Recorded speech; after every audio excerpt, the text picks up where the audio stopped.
It's been a while since we've done some viewer mail, and I've got quite a lot. So let's have a mail day for this episode of #philately.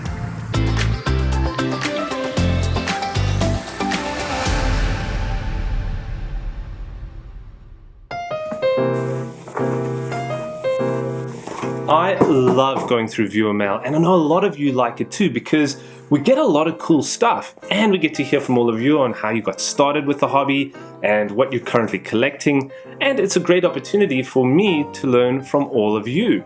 So I'm not going to come up with a number of items that we'll go through. We'll just continue until I run out of battery, I suppose. But there are a lot of items here, so this is likely to be a very long video. Actually, it is a very long video. Look how much time is left. So you might want to go ahead and hit pause, make sure you get comfortable, get a coffee or a beverage of your choice before we continue. Let me hit pause myself here. Okay, let's get started with some postcards.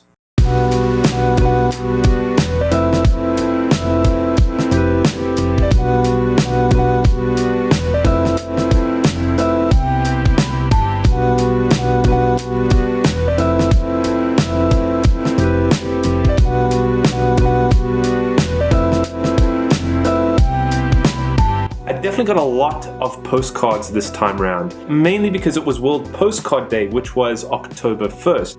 World Postcard Day started in 2020 after a successful celebration of the 150th anniversary of the postcard in 2019, and post-crossing is a key component of all this celebration. They decided to start an annual World Postcard Day on October 1st, which is the anniversary of the postcard.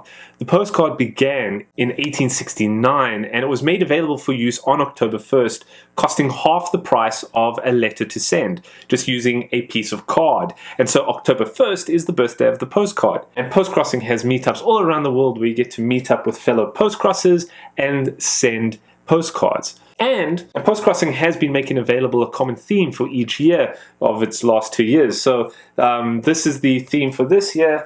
Hello, World Postcrossing Day 2021, a design that you could have downloaded and printed your own postcards to use on that day. And so that's why I have so many of the same design. But you could have, of course, made your own postcards, such as this one from Beck's Vintage Post in Australia. There are no rules to World Postcard Day. You can use whatever postcard you'd like, and it's an opportunity to send a postcard without any other excuse than the fact that it is World Postcard Day, an opportunity to connect with friends and family. If you did not know about this, make sure you put it on your calendar for 2022 and beyond. So thank you to everyone who sent me a postcard on World Postcard Day. I really appreciate it.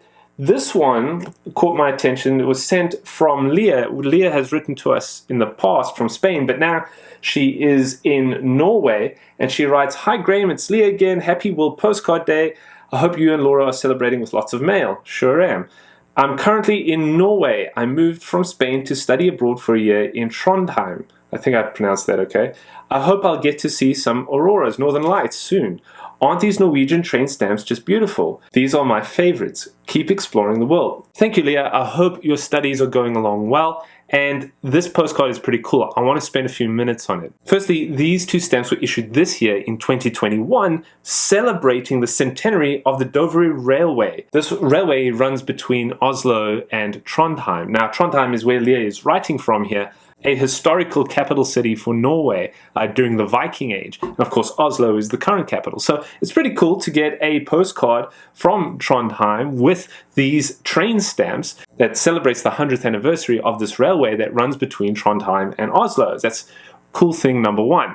Check out this stamp over here. This is not a postage stamp. This is a Cinderella, a fun piece of art that is celebrating World Postcard Day. These are from @Mogcherry and they're brilliant. And I agree. So I'll put that link and the link to their Etsy store in the video description. And speaking of Etsy, I've kind of been spending a lot of time there lately, purchasing items to send to friends and family. Since the holiday season is around the corner, consider going onto Etsy and seeing what other stationers or even people that are part of this online philatelic community are doing. They're making great Christmas cards, for instance, stamp art, selling stamps, and so on. So instead of just going to your standard store to pick up greeting cards, there's a lot of creative and unique items out there that will impress your friends and family. So yeah, just consider it.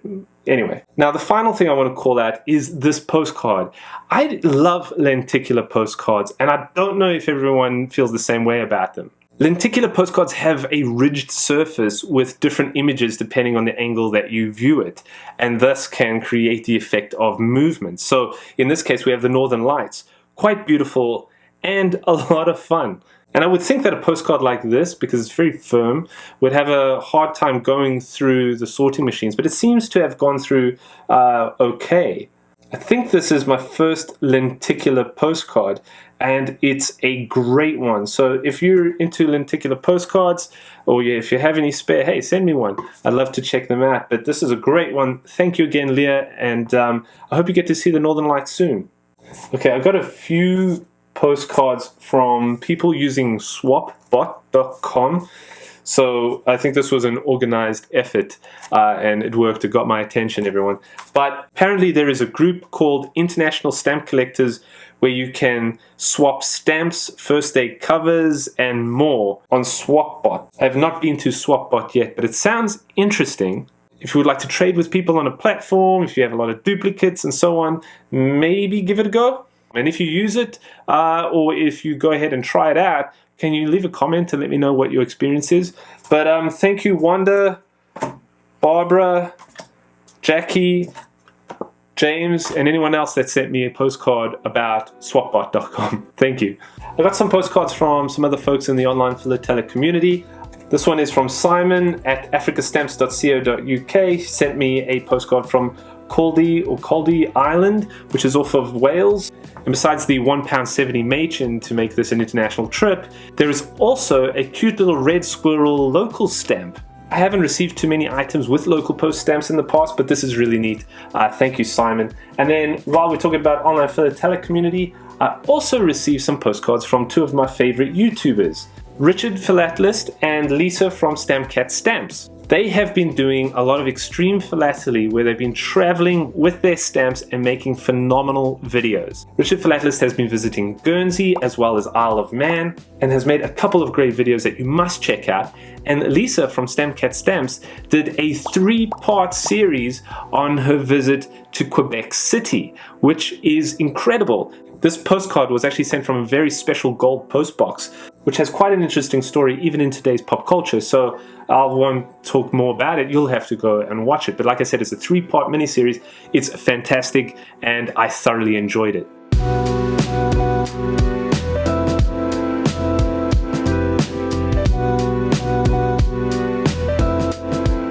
Let's do 2 more postcards before we get to letters. Now, this next one is from Ghana. This has to be my first mail item from Ghana. It's from Victoria, who writes to me saying that she's been following my videos and loves what I do. I modernize philately and make it accessible even to the youngest. Thank you and well done. Thank you very much, Victoria. I'm a European photographer. For 10 years, I've been an expat all over the world. I'm in Ghana now to combine philately, travel, and photography. I send out and sell my mail art. I also use post-crossing. My mail photography is collectible, tradable, and purchasable. However, it is original only if it has stamps, a cancel, and my VS seal. This one is for you. Hugs from Africa, Victoria. This is really neat, and I will put Victoria's website in the video description, and you can see all the incredible work that she's been doing. This postcard, of course, has the VS seal that she has placed on it, as well as a Ghana stamp. Now, this Ghana stamp, I looked it up on Cholowski, is part of a set from 2012. It's a small definitive featuring coconuts and was issued along with other fruits and vegetables. The coconut definitive appears to have the highest value of the stamps, 5 Ghanaian cedi, which clearly is enough to send a postcard internationally today. Of course, what makes it even better is that it has an excellent postmark. So I have a feeling that Victoria went into the post office to get this hand stamp because it's excellent. And of course, what's on the picture side is one of her photographs that she's taken. This one is titled Playground, and I'm assuming that this is on a beach in Ghana. Victoria, thank you for reaching out, and it's great to see that you're watching the channel in Ghana. I really appreciate it. Thank you. Okay, last one. It's kind of a postcard. It's not really a postcard. It's a packet that is got an address and a message on it. So this is from Wolfgang. It has a beautiful Greek stamp from 2020 featuring Themistocles.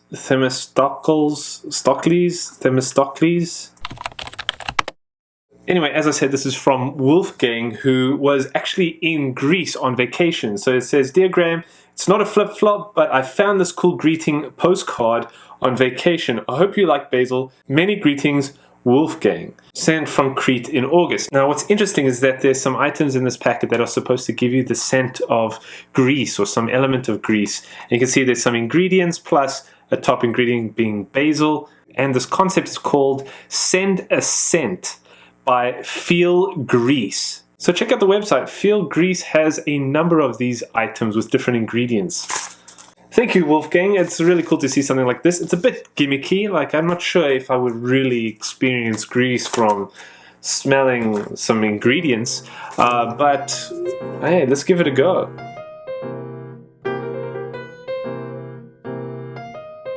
I just cut it and I already smell something.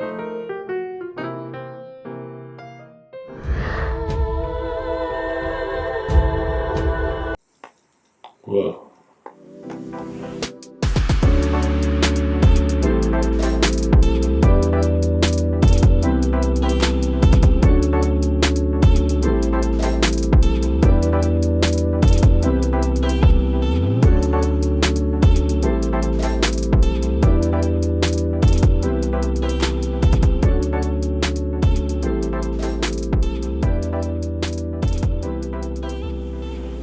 Okay, moving from postcards to letters. The first one I'm going to look at is from Myro, who is in Australia. Myro writes to me, "Hello Graham, my name is Myro. I am a 10-year-old philatelist living in New South Wales, Australia. This is a stamp from Uganda with a black rhino on it." Excellent, it's a lovely stamp from Uganda featuring 2 black rhinos. It's going straight into my collection. Thank you, Myro. I collect Kiribati stamps. Kiribati is a country in the Pacific consisting of many islands, mostly atolls. I have included a photo of my collection in this letter. In the 2 bottom rows are 5 stamps that are part of a large series featuring atolls. An atoll is an island that has a lagoon in the middle. Do you have any stamps from Kiribati? I do. I don't have many stamps from Kiribati, but I have some that you were just talking about. Oh, and for anyone thinking, yes, I also used to call it Kiribati until I actually heard how it was supposed to be pronounced. It's Kiribati. It's, for some reason, the TI makes an S. I don't know. But Myra, you seem to be working on a really good collection of Kiribati stamps, so keep it up. Myra also included a diagram on how an atoll is formed. 1, it starts with an inactive volcano that starts to sink to the sea floor. 2, as it sinks, coral starts to grow around the edges. And 3, finally, the volcano completely sinks to the seafloor, leaving just the coral. Thank you, Myra. I think you've taught me and a number of collectors watching what an atoll is, as well as the fact that Kiribati is pronounced with an S. Kiribati would be an interesting country to explore philatelically. I don't know anything about it, but from a physical geography standpoint, they're located in the Pacific, right on the international dateline, or international dateline has to do a bit of a detour around them. But yeah, interesting, and I'm looking forward to learning more. Thank you, Myra. Next up is Bruce from Maryland. Bruce has sent me a number of large and small banknote stamps. This long series of US stamps, known as banknote stamps, were initially produced by one of 3 different banknote companies from 1870 through the 1890s, a topic that I totally need to explore more on this channel. Now, Bruce collects these stamps along with US military covers, and he provided 3 different examples which are really interesting. First is an APO cover. APO stands for Army Post Office, or it could even be Air Force Post Office. APO addresses are serviced by the Military Postal Service, which will work with the USPS to hand mail back and forth. And so this letter is sent from an APO address, Lieutenant Colonel Cheston in 1944 during the war, to Mrs. Cheston in Maryland. So a bit of research is required to figure out where in the world this APO address corresponds to. And so Bruce writes that APO 500 in September of 1944 was Brisbane, Australia. And so this letter is coming from Lieutenant Colonel Cheston, who at this time was in Brisbane, Australia. Bruce also sent this FPO, or Fleet Post Office cover, where the name of the ship is listed. Again, this is during the war, as you can see with the circular date stamp of December 6, 1943. And you can see this one passed by naval censor. Now, Bruce also sent me a V-mail letter and V-mail cover. V-mail stood for Victory Mail, and was a process by which first letters were photographed and placed on microfilm before being transported to their destination, in which they would then use the microfilm to print out the letter on a much smaller format. They save space on ships or whatever method of transportation where they would be using mail bags instead of actual provisions or weapons and so on. So now they're able to store many letters on small reels of film. Check this out. This plane is landing in Italy. Each bag of mail it carries contains 136,000 letters. Back in America, each letter was reduced to a tiny strip of film.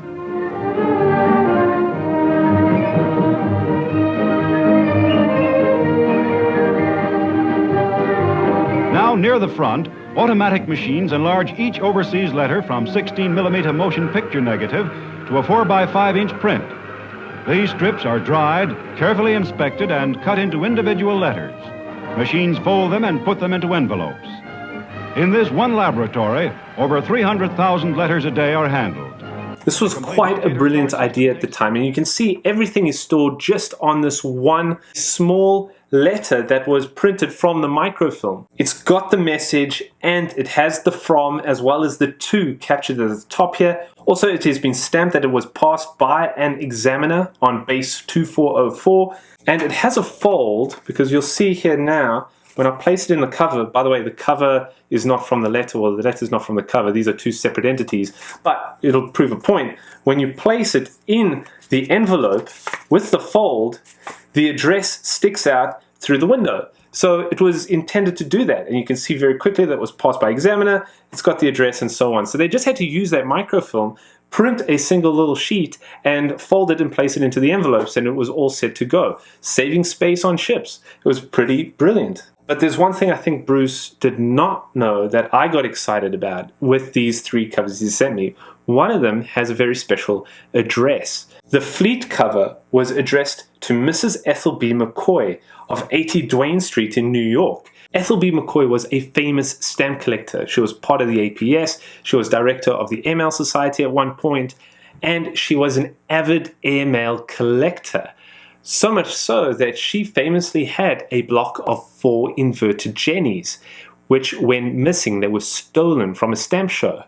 And those stamps, when missing throughout the rest of her life, she donated them to the American Philatelic Research Library, eventually if they were to be found, and 3 of them have been found.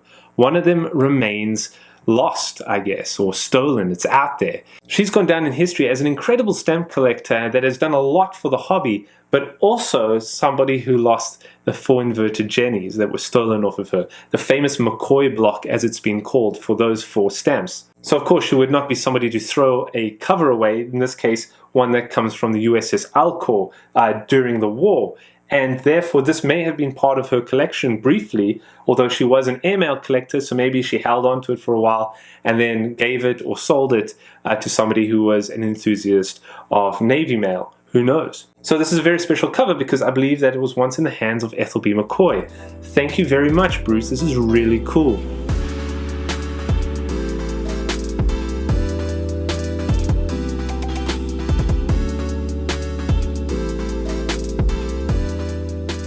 Anyone wear Chanel number 5? France has issued a couple of stamps to celebrate this iconic perfume that was launched by Coco Chanel 100 years ago this year. during the age of the flapper in the roaring 20s.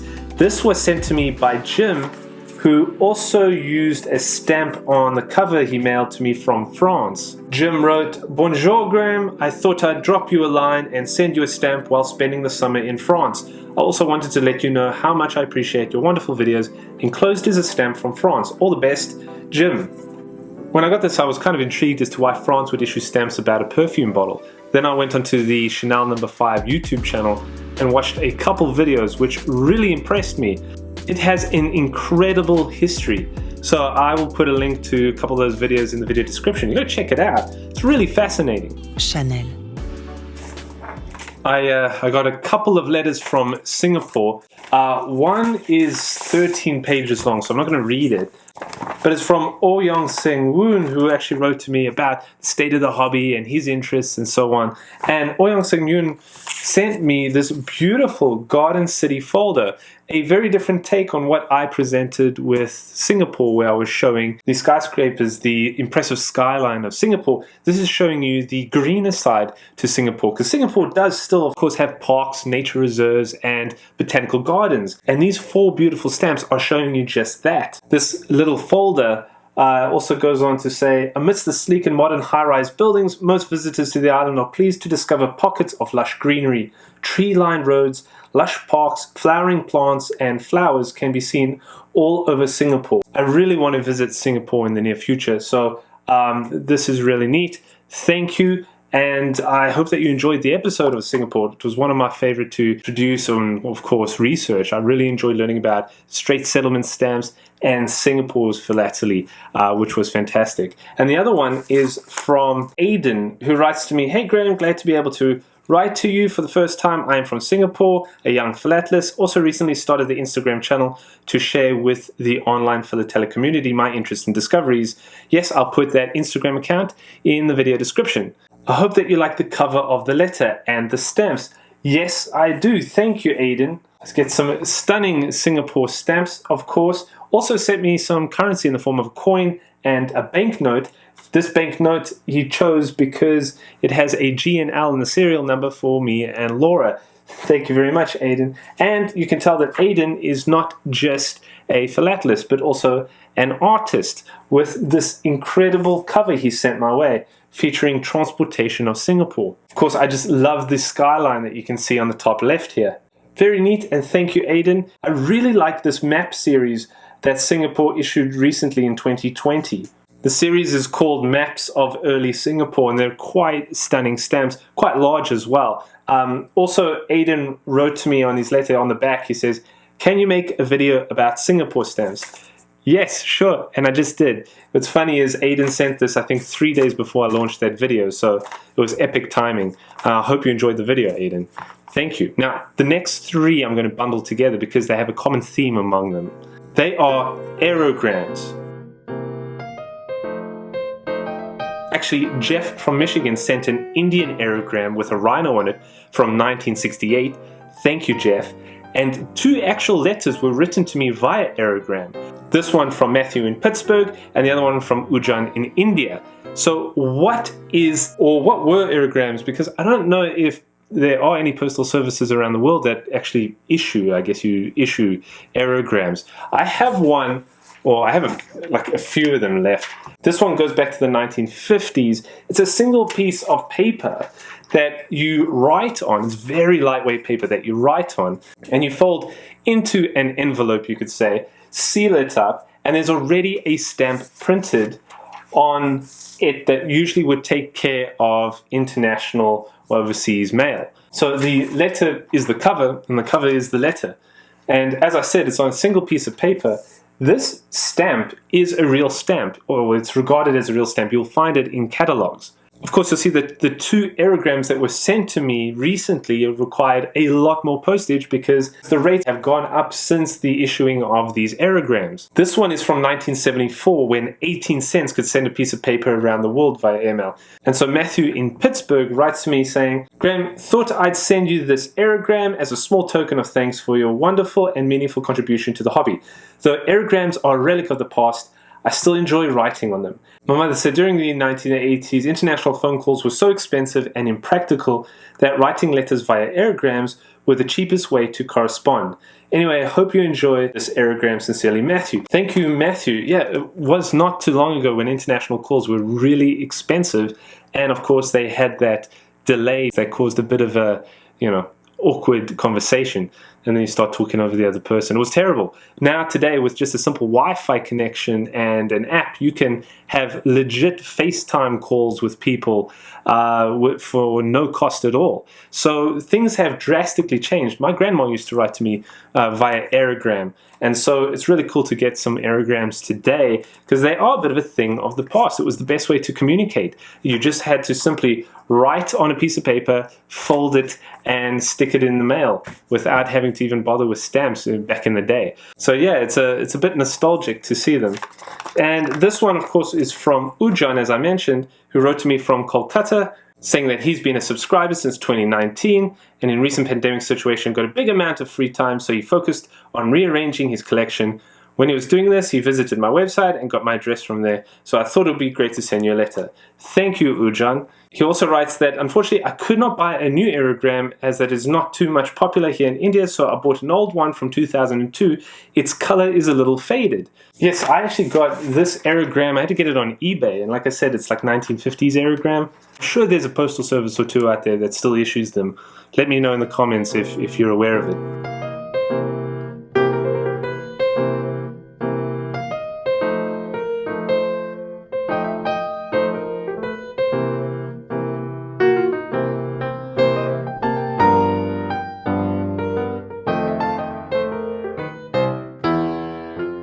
There we go. I just folded it to see what it would look like. And I just want to point out a couple of things. One, it says on the back here, no tape or sticker may be attached. Of course, you want to reduce weight, so you just use the adhesive flap. And if anything is enclosed, this letter will be sent by ordinary mail. Because if you put anything inside of it, it's no longer that lightweight aerogram, and therefore it's a letter or regular cover getting stuff placed inside of it, and won't be able to get that special aerogram ML rate, which is a good call out. And the fact that it is pre-stamped makes this legit postal stationery. And I think I need to correct that moving forward. Postal stationery is usually issued by the postal service that includes a stamp on it, for instance, such as this item. I've been using it to say any stationery that goes through the postal system, regardless if it came from a postal service or not, which is wrong. That's just regular stationery. But this is real postal stationery. That's just something to keep in mind moving forward. Remember, I'm learning as I go. Now, aerograms were actually made popular during the Second World War, and the US has issued 25 different aerograms from the 1940s through to 1999 when they stopped issuing aerograms. So it is, of course, a piece of postal stationery and a piece of postal history.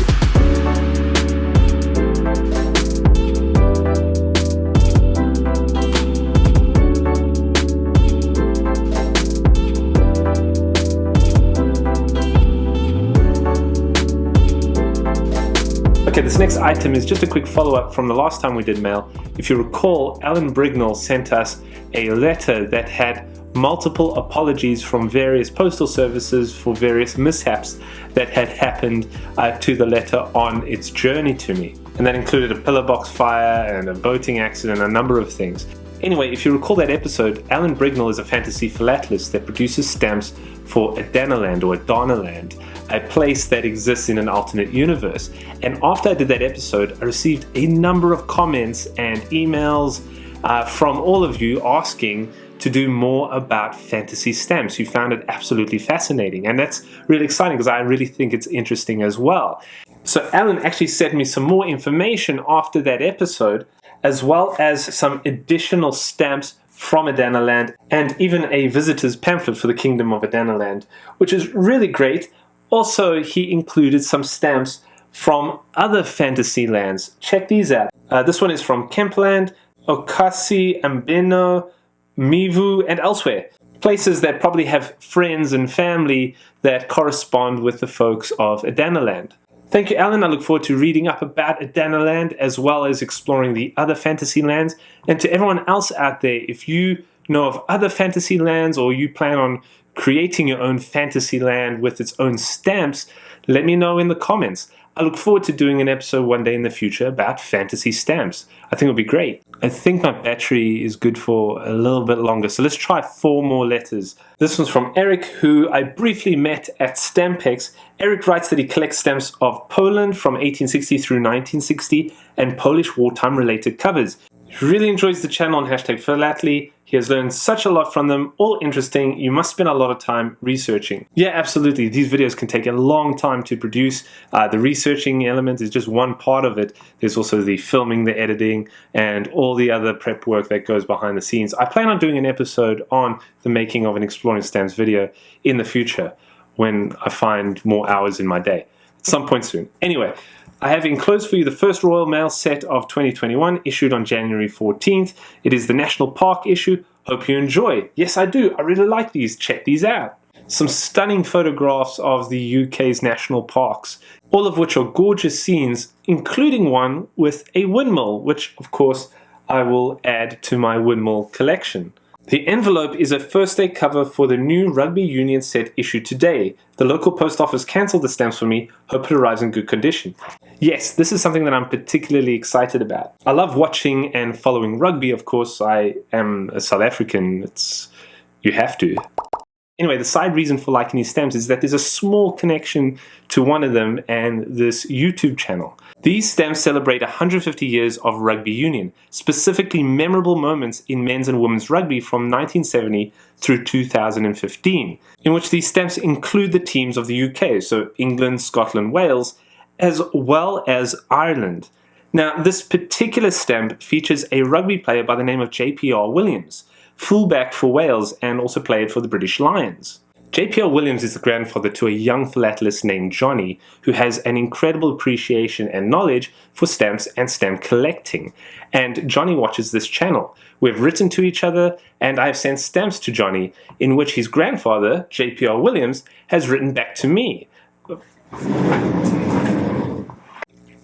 I was thrilled to get this autographed photo of JPR Williams with a certificate. Of course, JPR Williams is a legend in the sport. And he wrote to me saying, "Thank you for the stamps for grandson Johnny. Still remember SA South Africa with Lions in 1974. The British Lions did this tour in 1974. JPR Williams was on the team. And that team became known as the Invincibles because they absolutely demolished the South African team." JPR Williams in the line. Williams still going. Williams cutting his way through. 5 yards short to Slattery. Slattery could score. Slattery must be there. Anyway, JPR Williams is now on a stamp from the UK. So there is this lovely philatelic connection with his awesome grandson who watches the show. Thanks for watching, Johnny, and thank you, Eric, for sending me this cover and giving me the opportunity to show off my JPR Williams autographed photo, which is one of the coolest things I've ever gotten in my life. Anyway, let's move on. Okay, here is a letter from Jesse in Ohio. Jesse sent me some lovely first day covers from Bermuda, and Jesse writes, "Laura and Graham, greetings from Ohio. I've been watching your channel since about January, February of this year, when I got more serious about stamp collecting. Sort of a funny story, before I learned what philately meant, I thought it was your name, philately. Figured you could use a joke about that. But actually, I have some questions for your wife, Laura." Laura! Okay, so Laura, we've got Jesse in Ohio that has written some questions for you. First question, are you into philately like your husband? No, I enjoy learning about it, but I leave the philately up to him. How did you two meet? We met at a hotel, actually working at a hotel. Yeah, I worked in hotel management for 10 years, and at a particular hotel, I was managing the restaurant, and Laura was the pastry chef. The pastry chef, right? Which is funny because she hasn't baked any pastries for me in years. I don't think she's ever baked me anything since we got married. Not true. It was a complete scam. So Jesse writes, "I think it's wonderful how supportive you are and helpful in the videos. If you do collect, maybe one day you could share a video on your interests." Actually, she does have stamps. I do. Well, the penny black. I have the penny black that's added to my little collection. And then she's got these stamps, West Highland Terriers. Yeah, so when we were at the 2018 stamp show in Ohio, Laura collected some West Highland Terrier stamps. She made a fun little thing of going around and trying to hunt them down. And so these are the stamps that Laura currently owns. Because we actually have 2 West Highland Terriers. One of them's right here. There we go. This is Jonty. Jonty is our little West Highland Terrier. He's 2 years old. He's one of 2 that we have. And yeah, I named him. If you know, you know. But actually, Laura has an interest in starting a Harry Potter stamp collection at some point, because I caught her in the 2018 stamp show looking at one of those exhibits, right? I was, yeah. I'm trying to do a little bit of filming at the stamp show this year, but I have a problem because the exhibits have a lot of Harry Potter displays, and my cameraman, my wife, is getting stuck on them. I know, it's Harry Potter, we gotta go. Okay, cool. Maybe in the future, if any of you watching have duplicate Harry Potter stamps and covers and all that, maybe you can help Laura get started on that collection. But yeah, Jessie continues to say that in the last 9 months or so, she's been really enjoying the hobby and has learned so much from our videos. Keep up all the amazing work.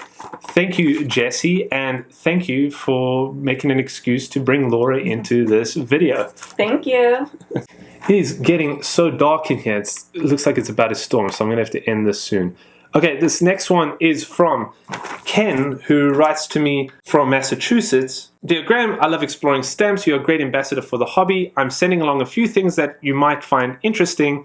No flip-flops though. First, your show about illegal chargo stamps made me think to send along some beautiful animal stamps from Afghanistan, Somalia, and Benin. All of these are illegal stamps, although I wish they weren't. Somalia didn't issue stamps during this time period, and Benin didn't authorize this set. I presume by the set similarities that they were produced by the same disreputable printer to dupe collectors. Collectors beware. This is something that I've heard of, but I didn't know much about.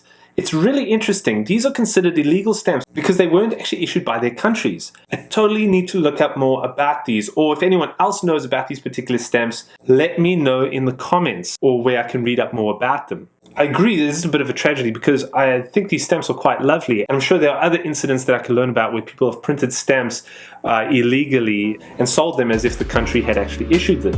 Thank you, Ken.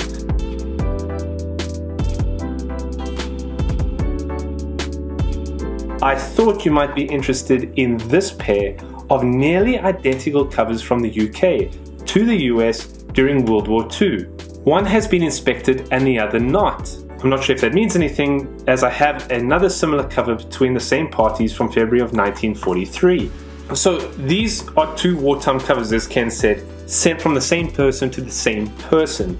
And finding covers between the same parties is really interesting, especially over a long period of time or during a turbulent time. You'll be able to compare changes maybe to the Postal Service routes or the rates or even between the 2 people that are corresponding with each other. In this case, both covers were sent during the Second World War. And this one was sent to the US at the beginning of the US's entry into the war. Remember, December 7th was Pearl Harbor. December 11th, the US entered the war, declaring war on Japan, and then Nazi Germany declared war on US, and so on. Anyway, this letter was sent on the 23rd of December, just a couple weeks after that declaration. And the other cover was sent to the US in March 1944, during the height of the war. Now you can see by this tape that this earlier cover was censored. This, I believe, is UK PC 90 censorship tape. PC was postal censorship, and each examiner had their own examiner identification number, so this was number 3226. The censorship of civilian mail was, of course, a necessity. Mail that could be intercepted en route or give too much information to people in other countries could eventually cause harm. And so the United States, shortly after Pearl Harbor, was also censoring international mail going out of the country. At least that's to my knowledge. I need to do more research on this, as always. I'm sure there are a lot of World War II mail censorship enthusiasts out there that probably even collect the mail with this kind of tape on it. A question I would have is, why was this cover at the earlier stage of the war in 1941 censored and not this cover? They're going from the exact same person to the exact same person, just a couple of years apart. So I don't know, maybe one of you out there would know. Also, on the back of this December cover, I just want to call out that this, of course, was sent during Christmas time, and we have a Christmas seal. And I actually think this is from Canada, this particular Christmas seal, to raise money for charity. Christmas and Easter seals are a fascinating area of Cinderella philately to explore.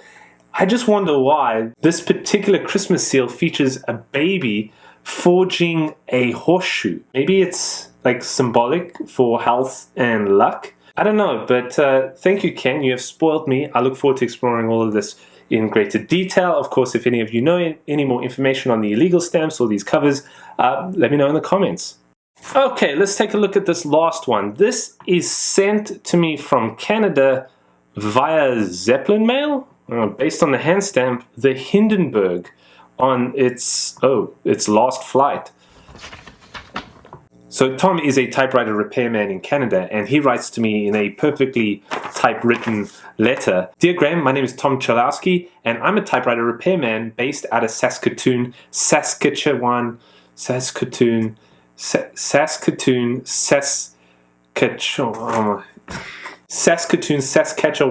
Canada.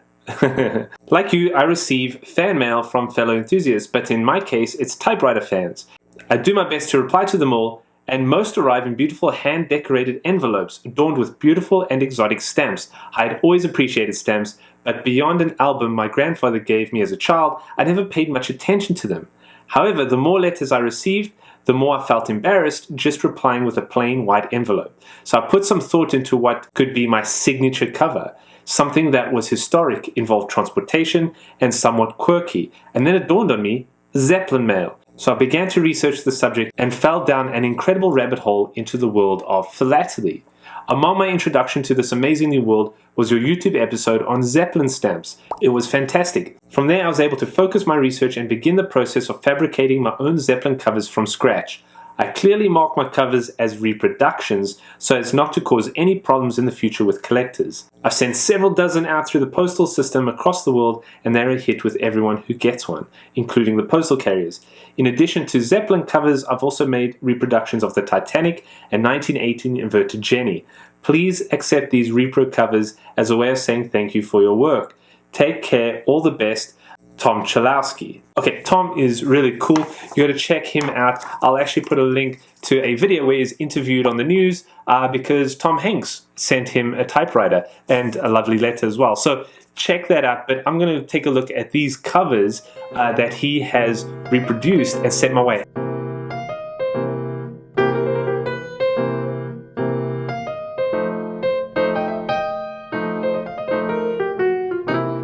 These are really well done. Clearly, he would have had to have done a lot of research into how to age the paper, the hand stamps or circular date cancellations, obliterators, and so on. These must have been a lot of fun to make, and they're a lot of fun to have. Firstly, of course, you wouldn't have to guess that this is a Zeppelin cover from the Hindenburg that would have been in the flames, and one of the rare items that people spend a lot of money on today to get a hold of.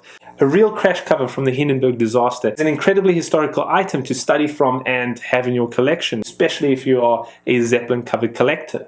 We have the stamps, the postmarks, the circular date cancellations. It's all really great. And then there is, of course, a message in pencil to me. Dear Graham, I hope this note finds you well. I love your programs. Please keep up the excellent work. All the best, Thom. And of course, my address is listed here as well, which is really cool because I've only seen a Hindenburg crash cover once at a stamp show exhibit.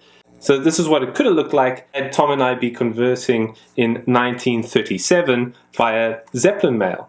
The other two are also interesting. This is really cool because, of course, we all know that there were no Inverted Jenny covers, but this plays the role of a what-if scenario. What if there were another sheet of Inverted Jennies that had been purchased and actually got used, in which case one was addressed to me. Thom was sending me another letter here in 1918, actually on the first flight. So, of course, we have the correct postmark with the date, and my P.O. box here in New Jersey. On the back we can see a circular date postmark from when it was received in New York Times Square station.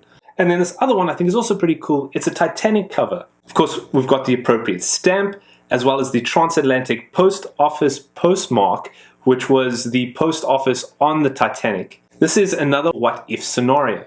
there were no covers that actually were recovered from the Titanic. All the mail that was in the post office eventually sank, and you can read up about the story about the postal workers trying to save the mail and ultimately failing. However, there are covers from the Titanic. It did pull into 2 ports before going across the Atlantic and meeting its fate. And I'll leave a couple links to show you some examples of it, but one of my favorite examples is a postcard that went up for auction recently. I don't think it's sold though, that had a message written in pencil saying, "Wish you were here."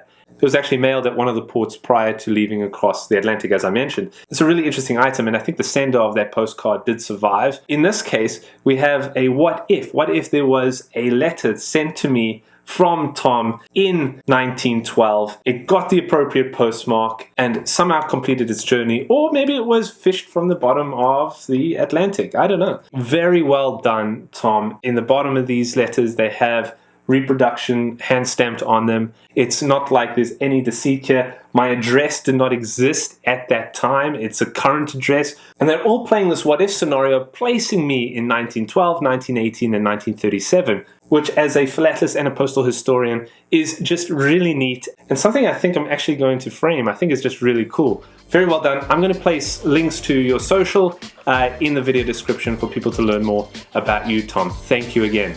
Okay, it's officially nighttime. I'm sure you can tell it's pretty dark in here. So I'm going to stop right here. I want to thank everyone for sending me mail. It's a wonderful opportunity for us all to learn about everything philately and more. If you enjoyed this video, please remember to hit the like button as well as subscribe. And remember that I have a lot of links in the video description for you to check out and learn more.